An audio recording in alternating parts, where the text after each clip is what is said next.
नमस्कार, मी सुचेंद्र देशमुख आपल्या सर्वांचं स्वागत करतोय।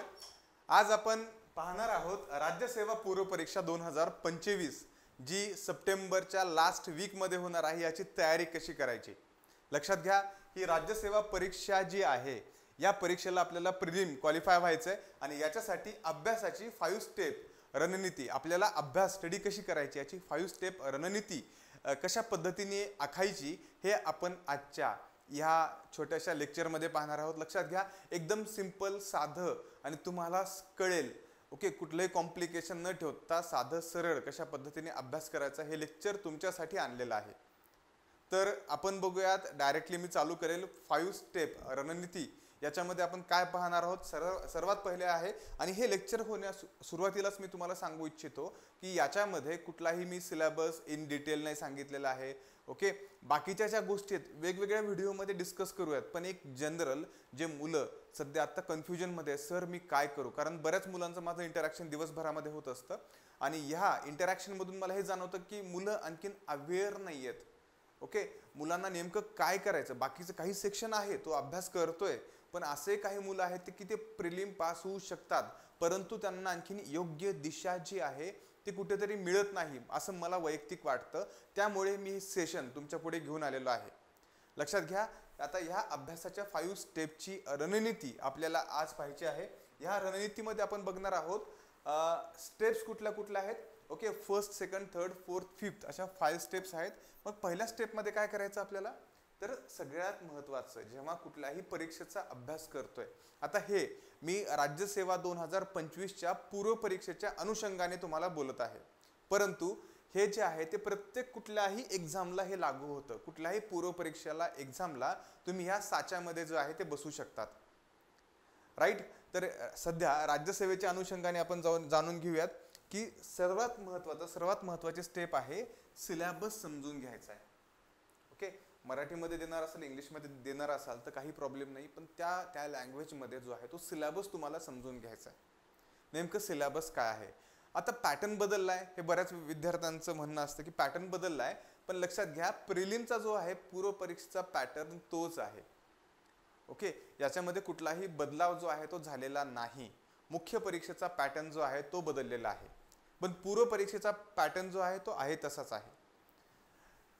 फर्स्ट स्टेप जे आहे ते सिलेबस।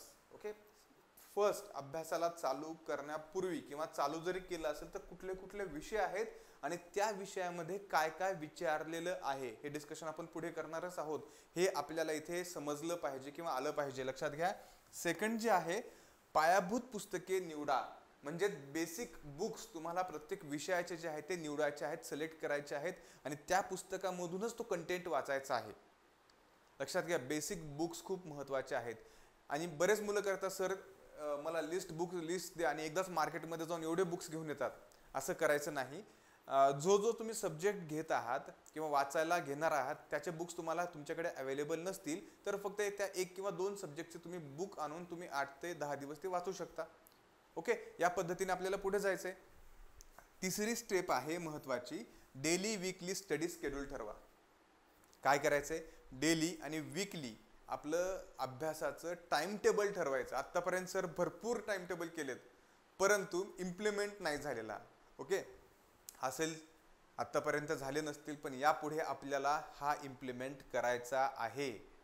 कारण बघा लक्षात घ्या जून जुलै ऑगस्ट सप्टेंबर जवळपास 3.5 महिने आपल्याला या एक्झामला आहेत आणि 3.5 महिन्यांमध्ये खूप चांगल्या प्रकारे पूर्व परीक्षेचा अभ्यास होऊ शकतो। स्मार्ट स्टडी केला, सिस्टमॅटिक वेनी जर अभ्यास केला तर तुम्ही ही परीक्षा सहज क्रॅक करू शकता।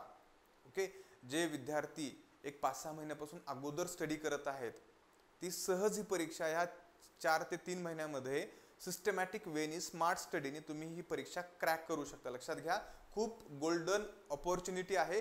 मी प्रत्येक बॅच वरती गेलो राज्यसेवेच्या तर माझं एक वाक्य असतं सर्व मुलांना, मी म्हणतो ही गोल्डन बॅच आहे तुमची। कारण अपॉर्च्युनिटी जेव्हा लक्षात घ्या जेव्हा नवीन सिलेबस येतो, जेव्हा सिलेबस चेंज होतो तेव्हा खूप मोठी संधी असते आणि ही संधी या परीक्षेच्या रूपाने तुम्हाला भेटत आहे। त्याच्यामुळे तुम्ही खूप लकी आहात आणि हा लकी चान्स आहे आपल्याला सोडायचा नाही। त्यासाठी आपल्याला काय करायचं आहे, तर त्यासाठी या 3.5 महिन्यांचा पुरेपूर वापर करायचा आहे. ओके, लक्षात घ्या. आपण बघितलेलं आहे डेली विकली स्टडी शेड्यूल ठरवायचंय. कशा पद्धतीने ठरवायचं हे सुद्धा तुम्हाला एक मार्गदर्शन पण मी पुढे आणलेलं आहे. राईट. याच्यानंतर आहे चौथा आपला स्टेप्स आहे टेस्ट सिरीज आणि PYQ सोडवायचे आहेत. ओके, कंपल्शन आहे. टेस्ट सिरीज किंवा कुठलाही पेपर घ्या, घरी सोडवा. ओके, प्रिव्हियस इयर ॲनालिसिस, क्वेश्चनचं ॲनालिसिस करायचं आहे. यासोबतच 5th पॉईंट आहे revision plus current affair update ठेवायचं आहे. रिव्हिजन मस्ट आहे, कारण वाचल्याच्या नंतर परीक्षेमध्ये तर लक्षात यायला हवं ते. आणि करंट अफेअर, करंटमध्ये खूप विद्यार्थ्यांचे मार्क्स जातात. ओके, आता ह्याच्यासाठी काय वाचायला पाहिजे मी थोडक्यात शॉर्टमध्ये सांगेल तुम्हाला. एक क्रक्स सांगेल, या ज्या मी गोष्टी सांगेल ओके, त्याच्या व्यतिरिक्त तुम्हाला एखादा सोर्स वाचायचा असेल तर तुम्ही ते वाचू शकता. आता पहिले यापूर्वी बघूयात की आपण विषय कुठले आहेत पूर्व परीक्षेसाठी. तर GS पेपर फर्स्ट मध्ये अभ्यासक्रम व विषय याचे मुख्य टॉपिक कुठले आहेत लक्षात घ्या. भारतीय राज्यघटना आहे, राज्यव्यवस्था म्हटलं जातं. ओके, इंडियन पॉलिटी हे मुख्य टॉपिक आहे याच्यामध्ये. त्याच्यानंतर दुसरा इतिहास आहे, भारताचा महाराष्ट्राचा इतिहास आपल्याला इथे पाहायचा आहे. ओके, पूर्व परीक्षेमध्ये याच्यावरती प्रश्न विचारले जाणार आहेत. भूगोलमध्ये आपण बघितलेलं भारताचा भूगोल, महाराष्ट्राचा भूगोल आहे. आर्थिक प्रणाली म्हणजे इकॉनॉमिक्स. ओके, इकॉनॉमिक्स वरती सुद्धा प्रश्न विचारले जातात. यासोबतच पर्यावरण आणि परिसंस्था, एन्व्हायरमेंट अँड इकॉलॉजी हा सुद्धा महत्त्वाचा घटक आहे. यासोबतच विज्ञान तंत्रज्ञान, सायन्स अँड टेक्नॉलॉजी आणि करंट अफेअर हे 7 टॉपिक जे आहेत ते पूर्व परीक्षेमध्ये पेपर फर्स्ट मध्ये या टॉपिक वरती प्रश्न विचारले जात असतात. त्यासोबतच पेपर सेकंड जो CSATचा पेपर आहे त्याच्यामध्ये लक्षात घ्या हा क्वालिफाईंग पेपर आहे.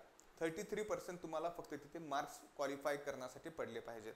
आणि काही वर्ष बघितलेलं आपण मागे 1-2 वर्ष, 2 ते 3 वर्ष मागे जाऊन बघितलं तर हा CSATचा पेपर सुद्धा थोडासा हार्ड लेवलचा निघतोय, म्हणजे मीडियम टू हार्ड कडे जाणारा निघतोय. ओके, सिंपल निघत नाही. याच्यामध्ये आपण बघू शकतो की मॅथ अँड रिझनिंग आहे सर्वात मोठं, कॉम्प्रिहेन्शनला जास्त वेटेज आहे. ओके, उतारे म्हणतो उतार्याला जास्त वेटेज आहे. आणि निर्णय क्षमता, विश्लेषण याला सुद्धा वेटेज चांगल्या प्रकारे आहे. म्हणून आज आपण या CSATची इथे चर्चा करणार नाही, तर आपण फक्त GS फर्स्ट ओके ज्याचे मार्क्स जे गृहीत धरणार आहेत त्याची इथे चर्चा करणार आहोत. पुढच्या एखाद्या व्हिडिओमध्ये मी या CSAT बद्दल सुद्धा क्वालिफाईंग करण्यासाठी नेमकं कशा प्रकारे स्टडी करायचं आहे हे सुद्धा तुम्हाला सांगेल. लक्षात घ्या, आता GS पेपर फर्स्ट आपल्याला पाहायचा आहे. त्याच्यामध्ये महत्त्वाची बुक्स कुठली वाचायची आहेत. ओके, हे एक विद्यार्थ्यांना खूप महत्त्वाचा इथं प्रश्न पडलेला असतो की सर मी बुक्स कुठली महत्त्वाची वाचू. लक्षात घ्या, काही महत्त्वाची पुस्तके आहेत, स्टँडर्ड बुक्स आहेत, राज्यसेवासाठी आहेत. ओके, आता ही जी येणारी एक्झाम आहे या एक्झामसाठी हे बुक्स आहेत. याच्यामध्ये आपण बघू शकतो की राज्यव्यवस्था, इंडियन पॉलिटी. ओके, इंडियन पॉलिटीसाठी एकच पुस्तक वाचायचंय, ते म्हणजे लक्ष्मीकांत. लक्ष्मीकांत सरांचं मराठीमध्ये सुद्धा पुस्तक उपलब्ध आहे, ते सुद्धा तुम्ही तिथे वाचू शकता.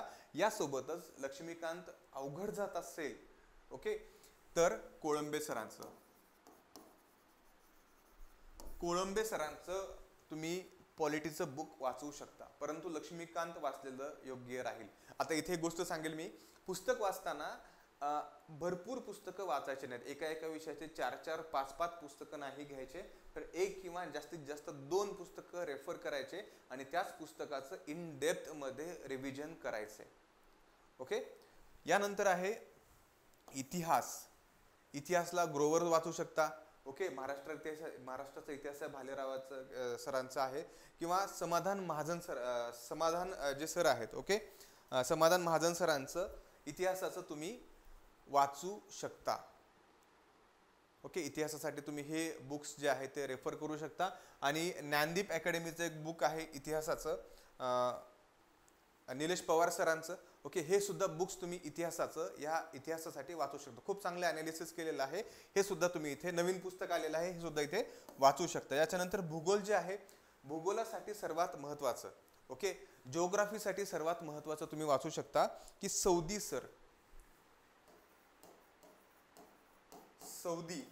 सौदी सरांचं बुक आहे, ते जिओग्राफीसाठी वाचू शकता. याच्यासोबतच NCERT वगैरे तुम्ही, मी बेसिक आता सांगत नाही ओके, कारण बेसिक म्हटलं की परत ते हे जे व्हिडिओ जो आहे तो बेसिकचा, म्हणजे जिओग्राफीला पर्टिक्युलरली काय वाचायला हवं, कुठले टॉपिक करायला हवेत, कशा प्रकारचे PYQ आलेले आहेत, कुठले NCERT, कुठल्या स्टेट बोर्ड वाचायला हवेत, सर्व विषयांचं मी एक 15-15 मिनिटाचे विषयाचे प्रत्येक व्हिडिओ तुम्हाला घेऊन येईल तुमच्या समोर. ओके, त्याच्यामध्ये आपण चर्चा करूयात. एक जनरल ओरिएंटेशनचा हा आपला व्हिडिओ असेल. तर आपण सांगितलेलं आहे की भूगोलचं सौदी सरांचं तुम्ही वाचलं तर सफिशियंट होईल. फिजिकल जिओग्राफीवरती तर तुम्ही फोकस करायला हवा, राईट. याच्यासोबतच आहे इकॉनॉमिक्स. इकॉनॉमिक्सचं कोळंबे सर आहे किंवा देसले. ओके, देसले किंवा कोळंबे सरांचे तुम्ही इकॉनॉमिक्सचं पुस्तक वाचू शकता, राईट. डेव्हलपमेंट आहे. ओके, त्याच्यानंतर पर्यावरण आहे. पर्यावरण शंकर IASचं बुक आहे, इंग्लिशमध्ये आहे, ते वाचू शकता. किंवा याच्यासोबतच क्लास नोट्स असतील तुमच्या, किंवा सह्याद्री पब्लिकेशन आहे, तुषार घोरपडे सरांचं जर जुनं बुक्स भेटले एन्व्हायरमेंटचं, ओके, पर्यावरणासाठी, ते सुद्धा तुम्ही तिथे वाचू शकता. यासोबतच सामायिक घडामोडी आहे. दैनिक चालू घडामोडीसाठी एकच मी सोर्स सांगेल, ओके, ते आहे परिक्रमा, जे मॅगझिन येतं, ओके, ते तुम्ही डेली दर मंथचं जे आहे ते तुम्ही वाचू शकता. कशासाठी? या चालू घडामोडीसाठी. आणि चालू घडामोडी हा जो विषय आहे याच्यासाठी तुम्ही परत न्यूजपेपर वगैरे थोडंसं तुम्ही वाचत गेलं पाहिजे. ओके, त्या अनुषंगाने सुद्धा बरेच प्रश्न येतात. किंवा दुसरे बाकी अभिनव प्रकाशनाचं वगैरे जे बुक्स निघत असतात ते सुद्धा तुम्ही ते वाचू शकता. यासोबतच CSATसाठी RS अग्रवाल किंवा CSATचे काही प्रश्न संच असतील ते तुम्ही इथे सोडू शकता.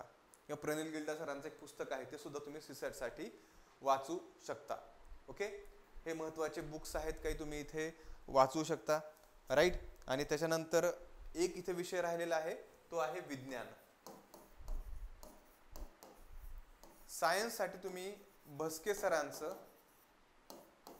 जे सायन्सचं बुक आहे, ओके, ते तुम्ही पूर्ण बुक रेफर करू शकता सायन्ससाठी. ओके, सायन्ससाठी भस्के सरांचं आहे आणि जनरल सायन्स आहे. ओके, त्याच्यामध्ये आपण हे करू शकतो, ल्युसेंट GKचे बुक आहेत ते तुम्ही जनरल सायन्ससाठी इथे यूज करू शकता.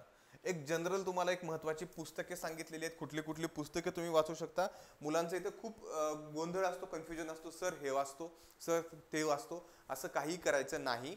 सिंपल जे सगळे करतायत तेच बुक्स आपण वाचायचे, परंतु सखोल अभ्यास करायचा आहे. बुक्स वाचताना लक्षात घ्या, आता आणखीन एक महत्त्वाची गोष्ट सांगणार आहे. ओके, पुस्तके वाचत असताना थोडं सखोल जाऊन इंटरनेटचा सुद्धा इथे यूज करायला हवा. ChatGPT असेल किंवा गुगलचं असेल, इथे तुम्ही यूज करायला हवा. जसं की एन्व्हायरमेंटची स्टडी करताना तुम्ही वेगवेगळ्या मिनिस्ट्रीच्या वेबसाईट बघू शकता. एखादी कन्सेप्ट नाही समजली तर कन्सेप्ट तुम्ही गुगलवरती सर्च करू शकता. ओके, या पद्धतीने अभ्यास करा. यासोबतच आता आहे आपण जनरल बघितलेलं आहे, ओरिएंटेशन. ओके, 5 स्टेप्स बघितलेले आहेत, कुठल्या महत्त्वाच्या कुठल्या टार्गेट करायचे आहेत, परीक्षेसाठी फोकस करायचे आहेत. त्याच्यानंतर नेमकी विषय कुठले कुठले आहेत परीक्षेला ही चर्चा झालेली आहे. एक जनरलिस्टिक बुक लिस्ट आहे. ओके, खूप डीपने सांगितलेली, सर्व वाचतात, हेच बुक वाचून सर्वजण पास होतात असं नाही की ते वेगळे काहीतरी वाचतात. मी ज्या गोष्टी सांगितलेल्या, जे बुक्स सांगितलेले आहेत, हेच बुक्स वाचून ते लोक जे आहे, जे पास होणारे, प्रिलिम क्वालिफाय होणारे, हे क्वालिफाय होत असतात. लक्षात येतंय? आता यासोबतच आपण बघूयात की इथे झालेलं आपली बुक लिस्ट तयार झालेली आहे. आणि याच्यासोबत आणखीन एक गोष्ट सांगेल, ज्ञानदीप अकॅडमीचे माइंड मॅप्स आहेत. ओके, हे सुद्धा तुम्ही इथे रेफर करू शकता. प्रत्येक विषयाचे त्यांनी तयार केलेले आहेत, हे सुद्धा तुम्ही इथे रेफर करू शकता. आता इथे एक आलेलं आहे, सर वाचायचं झालं, मग आता अभ्यास कसा करायचा आहे? आता लक्षात घ्या, आपल्याकडे आजपासून जर आपण विचार केला तर 15 आठवड्यांचा जवळपास कालावधी आपल्याला मिळतो. किती? 15 आठवड्यांचा. तर मी काय केलेलं आहे, 2 स्लॉट केलेले आहेत. मी फक्त ह्याच्यामध्ये 8 आठवड्यांचा तुम्हाला टाइम टेबल आणलेला आहे. मग या 8 आठवड्यांमध्ये काय करायचंय? येस, बऱ्याच जणांचा प्रश्न असेल, सर तुम्ही सांगितलंय 8 आठवड्यांचा, मग 8 आठवड्यामध्ये काय करायचं? तर लक्षात घ्या, मी जे बोलतोय त्या प्रत्येक शब्दाकडे लक्ष ठेवा. 8 आठवड्यांमध्ये काय करायचं? तुम्हाला जे अवघड विषय आहेत, तुम्हाला जे विषय अवघड जातात, ते विषय सर्वात प्रथम घ्यायचे. ओके, त्या विषयामधले कुठले अवघड चॅप्टर आहेत ते सर्वात प्रथम घ्यायचे आणि इथून सुरुवात करायची. म्हणजे लक्षात घ्या, एक असाच केला पाहिजे असं नाही, तुम्ही तुमच्या प्रमाणे टाइम टेबल करू शकता. एक डेमो टाइम टेबल एक तुम्हाला एक कळण्यास सोपा जावा अशा पद्धतीने मी इथे काही विषयांची मांडणी केलेली तुम्हाला इथे आढळेल. लक्षात घ्या, पहिला हे फक्त 8 आठवड्यांचा आहे, त्याच्यानंतर दुसरा जो असेल तो 7 आठवड्यांचा टप्पा असेल. ओके, 8 आठवड्यांचा आहे, याच्या पुढे ओके पुढचा 7 आठवड्यांचा टप्पा असेल. टोटल 15 आठवडे राहिले, आठवड्याच्या हिशोबाने चाललोय मी. तर पहिल्या आणि दुसऱ्या वीकमध्ये कुठलेही तुम्ही 2 अल्टरनेट सब्जेक्ट इथे घेऊ शकता. इथे मी घेतलेल्या राज्यघटना आणि भूगोल हे 2 कोर विषय करायचे आहेत. कुठले? राज्यघटना आणि भूगोल. याच्यासोबतच चालू घडामोडीचा अभ्यास थांबवायचा नाही, कारण चालू घडामोडीमध्ये बऱ्याच जणांचे मार्क्स जातात. ओके, साध्या साध्या गोष्टी तुम्ही वाचलेल्या नसतात, परंतु त्या तिथे येत नाहीत, आठवत नाहीत. त्याच्यामुळे राज्यघटना प्लस चालू घडामोडी करायचे, भूगोल करायचे. ओके, बेसिक असेल जे अवघड जातात भूगोलमधले, त्याच्यासोबतच मॅप रीडिंग सुद्धा तुम्हाला करायचं आहे. आणि डेली मिनिमम 1 तास ते 1.5 तास सीसॅटला देण्याचा प्रयत्न करा. मिनिमम रोज 1 तास ते 1.5 तास. मी खूप जास्त म्हणाले 3 तास द्या, 1.5 तास सफिशियंट आहे. 1 ते 1.5 तास जशाप्रमाणे वेळ मिळेल. एक अर्धा तास तुम्ही मॅथचे प्रॉब्लेम सोडू शकता, रिझनिंग सोडू शकता. ओके, बाकी एक 45 मिनिट कॉम्प्रिहेन्शन सोडू शकता. अशा पद्धतीने तुम्ही ते डिस्ट्रीब्यूट करा, म्हणजे पुढे ते तुम्हाला सीसॅटकडे लक्ष द्यायची गरज भासणार नाही, जशी जशी एक्झाम जवळ येईल तशी. हा वीक फर्स्ट आहे. आता वीक फर्स्ट आणि सेकंड हे 2 वीक घेतलेले आहेत. त्याच्यामध्ये 2 अल्टरनेट सब्जेक्टचा एका दिवशी आपल्याला अभ्यास करायचा आहे. ओके, आता कसा करायचा सर हे सुद्धा मी सांगितलेलं आहे पुढच्या ह्याच्यामध्ये स्लाइडमध्ये. ओके, तुमच्यासाठी एकदम सोपं, सुरळीत, सरळ हे ॲनालिसिस घेऊन आलेलं आहे. कळालं? हे पहिल्या वीकमध्ये. दुसरा वीक पहिला दुसरा वीक झाला, तिसरा चौथ्यामध्ये सब्जेक्ट चेंज करायचा आहे. त्याच्यामध्ये इतिहास. ओके, इतिहासमध्ये तुम्ही एन्शियंट, मेडिवल घेऊ शकता आणि मॉडर्न कुठलाही घेऊ शकता. आणि अर्थव्यवस्था. ओके, टॉपिक कसे एक्सचेंज करू शकता, अर्थव्यवस्था, हे 2 घेतलेले आहेत तिसऱ्या आणि चौथ्यामध्ये. आता मी काय सांगतोय परत लक्षात द्या, अवघड जे टॉपिक्स आहेत या सब्जेक्टमधले हे इथे घ्यायचे आहेत, अवघड टॉपिक्स घ्यायचे आहेत. ओके, सीसॅट मॅथ प्रॅक्टिस इथे करायची आहे. इथं कॉम्प्रिहेन्शन आणि रिझनिंग या पद्धतीने केलेलं आहे. कशा अल्टरनेटली तुम्ही करू शकता, पण ह्या पद्धतीने तुम्ही अभ्यास करायला हवा. ओके, हा तिसरा आणि चौथा आठवडा जो आहे त्याच्यामध्ये आपण इतिहास घेतलेला आहे आणि अर्थव्यवस्था घेतलेली आहे. बेसिक कन्सेप्ट असतील. ओके, हे सर्व गोष्टी तिथे वाचायच्या आहेत. वीक 5वा आणि 6वा. ओके, 2 वीकमध्ये आपण 2 सब्जेक्ट करतोय आणि 2 सब्जेक्ट पर डे करतोय. एका दिवशी 2 सब्जेक्ट करतोय, म्हणजे एक सब्जेक्ट हा 2 वीक चालणार आहे. ओके, या पद्धतीने. 5व्या 6व्यामध्ये काय करायचं, पर्यावरण व विज्ञान व तंत्रज्ञान याच्यावरती फोकस करायचंय. ओके, विज्ञान व तंत्रज्ञान आणि पर्यावरण 5वा आणि 6वा वीक. अल्टरनेट तुमच्या प्रमाणे कसंही करू शकता. चालू घडामोडी रिव्हिजन करायच्या आहेत.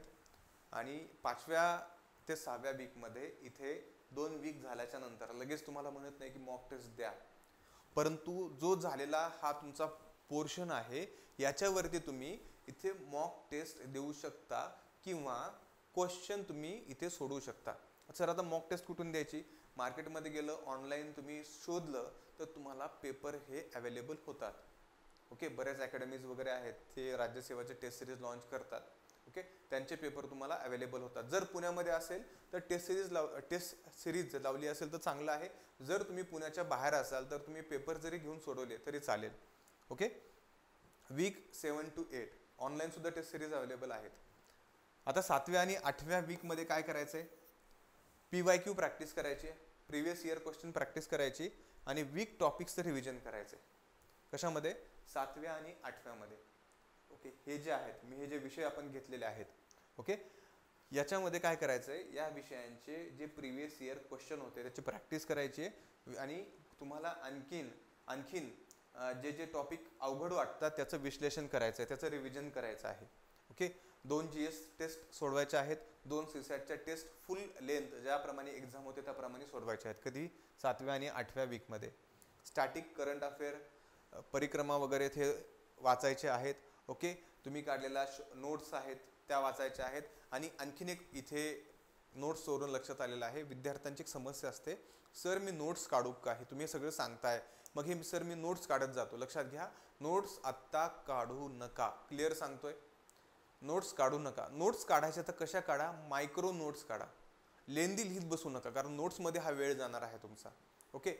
आणि मी प्रेफर करेल, माझ्या अनुभवावरनी मी प्रेफर करतो की नोट्स काढायचे असेल तर पुस्तक वाचताना त्या पुस्तकाला अंडरलाईन करा आणि पुस्तकावरतीच लिहून काढा. ओके, म्हणजे पुस्तकावरतीच नोट्स काढा लिहून. या पद्धतीने इथे तुम्ही नोट्स काढल्या पाहिजेत. राईट.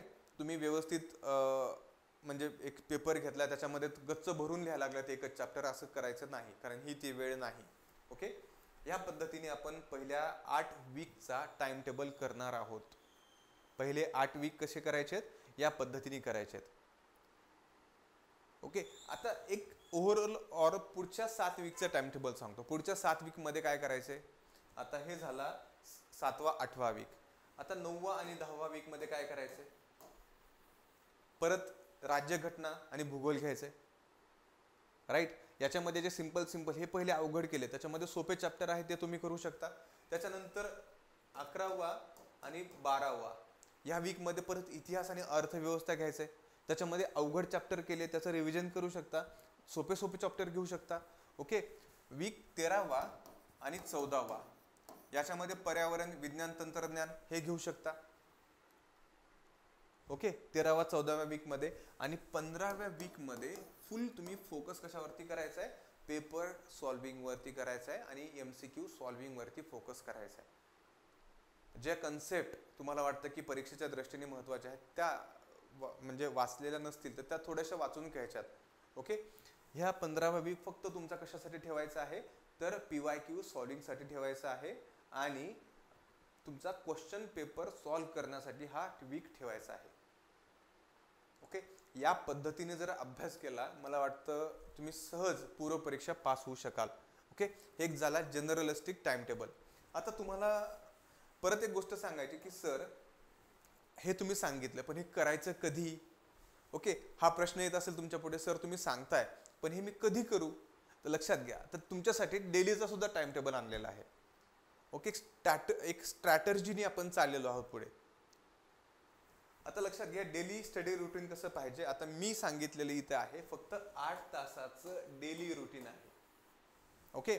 याच्यामध्ये प्लस तुम्ही 2 करू शकता, कारण मी खूप सुटसुटीत टाइम टेबल आणलेला आहे. +2 सहज ह्याच्यामध्ये होऊ शकतात. +2 आवर म्हणजे तुम्हाला डेली 10 आवर स्टडी हा डेफिनेटली होऊ शकतो.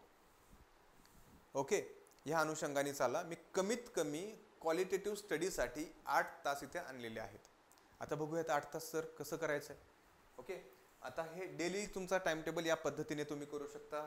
वेळ जी आहे, ओके, ती आहे सकाळी 7 वाजता. तर उठवू शकालच तुम्ही, कारण परीक्षा आहे.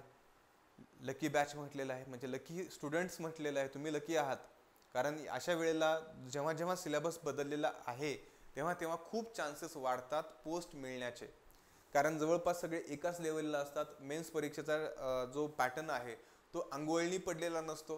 कशा पद्धतीने म्हणजे एखादा व्यक्ती थोड्याशा अभ्यासावरती सुद्धा, ओके, एखादा सिस्टमॅटिक स्मार्ट वेनी तो ह्या परीक्षा क्रॅक करू शकतो. तत्पूर्वी प्रिलिम पूर्व परीक्षा क्रॅक करणं, पास होणं हे खूप महत्त्वाचं आहे. वेळ आणि अभ्यास. वेळ सकाळी 6 ते 8 मध्ये आपण बघू शकतो. GS static syllabus.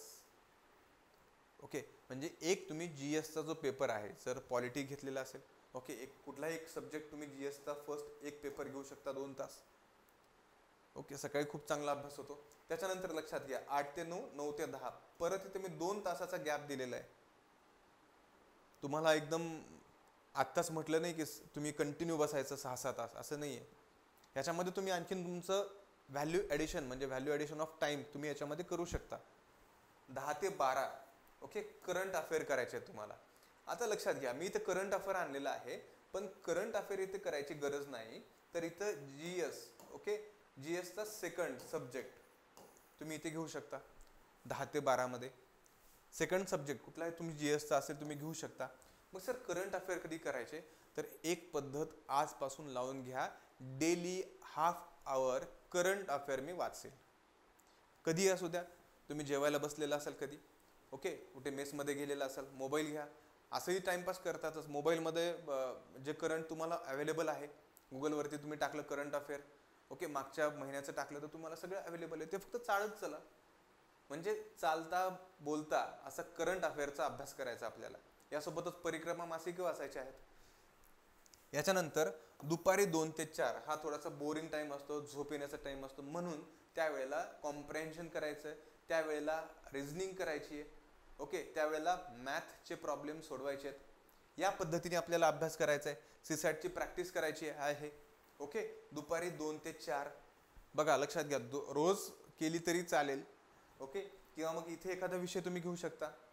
सायंकाळी 6 ते 8 PYQ तुम्ही पाहू शकता, टेस्ट सिरीज पाहू शकता, ओके. म्हणजे बघा किती सुटसुटी टाइम टेबल आहे. GS चे 2 विषय झाले आपले. करंट याच्यामध्ये हाफ आवर झालेला आहे, ओके. सीसॅट तुमचं इथे झालेलं आहे आणि तुमच्याकडे 2 तास PYQ साठी सुद्धा आहेत, प्रिव्हियस इयर क्वेश्चन पाहण्यासाठी सुद्धा आहेत. जर इथे कमी वेळ पडला तर एखादा तास तुम्ही इथे घेऊ शकता, आणखीन ॲडिशन करू शकता. प्लस तुमच्याकडे 2 तास तुम्ही ॲडजस्ट करू शकता ना. टाइम टेबल तर बघा 6 ते 8 आहे, 8 ते 9, 9 ते 10 2 तासाचा गॅप आहे, 10 ते 12 आहे, 12 ते 1, 1 ते 2 2 तासाचा गॅप आहे, 2 ते 4, 4 ते 5, 5 ते 6 2 तासाचा गॅप आहे, आणि 8ला तर तुम्हाला सुट्टी. 8च्या नंतर सुद्धा तुम्ही 9 ते 10 पर्यंत अभ्यास करू शकता. असा सरळ सोपं गणित आहे. जास्त प्रेशर घ्यायची गरज नाही, टेन्शन घ्यायची गरज नाही. सरळ साधा अभ्यास करायचा आणि सातत्याने. जर हा अभ्यास आता संडे वगैरे गृहीत धरायचं नाही, okay, no Sunday no fun day. त्याच्यामुळे डेली हा रुटीन ठेवायचा आणि या पद्धतीने जर तुम्ही अभ्यास केला तर खूप चांगल्या प्रकारे अभ्यास होईल. आता इथे आणखीन एक गोष्ट येते, अभ्यास करण्यापूर्वी कुठल्या गोष्टी माहिती असायला हव्यात, ओके. सगळ्यात महत्त्वाचं आहे मल्टिपल MCQ तुम्ही सोडवायला हवेत दररोज, डेली, उद्यापासनं किंवा आजचपासनं. उद्या का आजच, ओके. हा व्हिडिओ मी संध्याकाळी काढतोय म्हणून उद्या नाही, आजपासनंच 25 MCQ जे आहेत ते GSचे आणि पॉसिबल झाले तर 10 MCQ सीसॅटचे. म्हणजे एखादा कॉम्प्रेन्शन किंवा 2 कॉम्प्रेन्शन घेतलेत, एक कॉम्प्रेन्शन घेतला, 2 प्रॉब्लेम्स मॅथचे घेतलेत, ओके, रिझनिंगचा एखादा प्रॉब्लेम घेतला, असं डिफरंट. हे तुम्ही डेली सोडवायला पाहिजे. आजपासून 25 MCQ मिनिमम सांगतोय, ओके. याच्या 1 महिना झाल्याच्या नंतर, म्हणजे हा जून संपलाय, जुलैमध्ये तुम्ही या 25ला तुम्ही 50 पर्यंत घेऊन जाऊ शकता आणि 50 डेली MCQ तुम्ही सॉल्व्ह करू शकता. मग हे कधी करायचं, आपण जे 2 तास दिलेले आहेत खाली शेवटी, ओके, तेव्हा तुम्ही हे करू शकता, राईट. दर आठवड्याला एक full length GS plus CSAT test सोडवण्याचा प्रयत्न करा. एक संडे ठेवा, संडेला थोडंसं माइंड रिलॅक्स असतं, मग त्यावेळेला काय करायचं आहे, GS प्लस सीसॅट ही टेस्ट सोडवण्याचा प्रयत्न करायचा आहे. मोस्ट ऑफ द परीक्षासुद्धा आपल्या संडेच्या दिवशीच होतात, ओके, सॅटर्डे किंवा संडे. मग ह्या दिवशी तो आपण काय करायचं आहे, फॉर्म्युला तो ट्रॅक करून आपण त्याच पद्धतीने 2 फुल लेंथ टेस्ट ज्याप्रमाणे आयोगाचे देतो त्याप्रमाणे आपण सोडवण्याचा प्रयत्न करायचा आहे. आता यानंतर बघूयात आपण दर महिन्याला मॉक एक्झाम रिअल टाइम स्टिम्युलेशनसाठी. तुम्ही काही विद्यार्थी मिळून बाहेर असाल तर किंवा पुण्यामध्ये जर टेस्ट सिरीज लावली, ओके, काही सोबत काही विद्यार्थी घेऊन सर्वजण मिळून ही एक्झाम तुम्ही कुठलाही पेपर घेऊन तुम्ही ते देऊ शकता. म्हणजे फिलिंग येण्यासाठी एक्झामचा, ओके. हे आपल्याला दर महिन्यामधून अशी एक टेस्ट द्यायची आहे. म्हणजे जून, जुलै, ऑगस्ट, सप्टेंबर अशा 4 मॉक एक्झाम फुल लेंथ, ते सुद्धा त्या एन्व्हायरमेंटमध्ये आपल्या होतील, ओके. हे एवढं सफिशियंट आहे. आणि रिव्हिजन नोट्स 1 लायनर काढा, माइंड मॅप्स जे आहेत ते वाचायला चालू करा, काही फॉर्म्युला शीट्स असतील, ओके, ह्या गोष्टी करायचा प्रयत्न करा. रिव्हिजन सुद्धा नोट्स, मायक्रो रिव्हिजन ह्या तुम्ही काढू शकता. जर अभ्यासामध्ये लक्ष लागत नसेल तर तुम्ही मायक्रो नोट्स काढू शकता पुस्तकावरती किंवा एखाद्या पेजवरती शॉर्टमध्ये, not a lengthy notes, okay. या पद्धतीने आपल्याला अभ्यास करायचा आहे, ओके. आता लक्षात घ्या, सगळ्यात महत्त्वाचं आहे प्रिव्हियस इयर्स क्वेश्चन, ओके. सगळ्यात महत्त्वाचं हे आहे. PYQ तुम्हाला ॲनालिसिस केलं पाहिजे, म्हणजे तुम्हाला कळेल की ही राज्यसेवा जी आहे ती पूर्व परीक्षेमध्ये कशा प्रकारचे प्रश्न विचारते आणि त्या प्रकारे तुम्हाला त्याचं आन्सर देता येईल, ओके, हे तुम्हाला इथे कळायला पाहिजे. त्याच्यामुळे कशा पद्धतीचा मला अभ्यास करायचा आहे हे समजण्यासाठी प्रिव्हियस इयर क्वेश्चन खूप महत्त्वाचे आहेत. आणि त्यासोबतच प्रिव्हियस इयर क्वेश्चन सोबतच रोज MCQ सोडवायचे आहेत. मिनिमम सध्या जूनमध्ये सांगेल 25, पण नेक्स्ट मंथ पासून तुम्हाला हे MCQ 50+ करायचे आहेत. ओके, लक्षात येतं, MCQ सॉल्व करायचे आहेत. त्याच्यानंतर तिसरा सर्वात महत्त्वाचा मुद्दा आहे सायन्स प्लस करंटकडे फोकस करायचा आहे. आता सायन्सकडे का म्हणतोय, कारण मोस्ट ऑफ द मुलांचे सायन्समध्ये मार्क्स जातात, करंट अफेअरमध्ये मार्क्स जातात. History, geography, polity, economics, okay, हे सब्जेक्ट आहेत, तेच प्रत्येकाला येत असतात. एन्व्हायरमेंटसुद्धा सोपा आहे, म्हणजे थोड्याशा अभ्यासाने येतो. पण सायन्सची भीती असते. सायन्समध्ये बायोटेक्नॉलॉजीचा पार्ट आहे, ओके, नॅनो टेक्नॉलॉजी आहे, याच्यावरती सुद्धा प्रश्न काही विचारले जातात. ओके, यासोबतच करंटवरती सुद्धा काही प्रश्न विचारले जातात, ते आपले परीक्षेमध्ये चुकू शकतात. म्हणून याला फोकस करायचं आहे. राईट, फिजिक्सचे प्रॉब्लेम्स जे आहेत, ओके, हे विचारले जातात. मग सोपेच प्रॉब्लेम असतात, पण आपण कधी पाहिलेलेच नसतात, कधी जास्त रिव्हिजन केलेली नसते. मग हे सुद्धा प्रॉब्लेम जर मागचे काही वर्ष बघितले तर विचारले गेलेले आहेत. मग हे आपण इथे सॉल्व्ह करण्यासाठी प्रयत्न केला पाहिजे. ओके, फर्स्ट आहे प्रिव्हियस इयर क्वेश्चन्स, सेकंड आहे MCQ सॉल्व्ह करायचे आहेत आपल्याला ऑन द बेसिस, डेली बेसिसवरती. राईट, त्याच्यानंतर सायन्स प्लस करंट आपल्याला फोकस करायचं आहे. आणि चौथं आणि सर्वात महत्त्वाचं, पहिलं काय आहे, हे सर्व करायचं आहे कन्सिस्टन्सीने, म्हणजे सातत्याने. मी सांगतोय म्हणून नाही, ओके, तुम्हाला परीक्षा पास व्हायची आहे. मी नेहमी म्हणतोय की ही लकी मुलं आहेत, लकी बॅचेस आहेत, ज्याच्यामुळे तुम्हाला परीक्षा पास व्हायची. तर हे संपूर्ण गोष्टी कन्सिस्टन्सीने झाल्या पाहिजे, सातत्याने झाला पाहिजेत, कारण हा तुमचा शेवटचा चान्स आहे, पहिला आणि शेवटचा. ओके, याच्यानंतर आणखीन भेटतील, पण हा लकी चान्स जो आहे तो तुम्हाला इथे फर्स्ट आणि शेवटचा चान्स आहे. अशा पद्धतीने आपण जे आहे ते डिस्कशन केलेलं आहे, कशा प्रकारे अभ्यास करायचा. एक ओव्हरऑल सिंपल, साधं, सरळ डिस्कशन आपलं आज झालेलं आहे.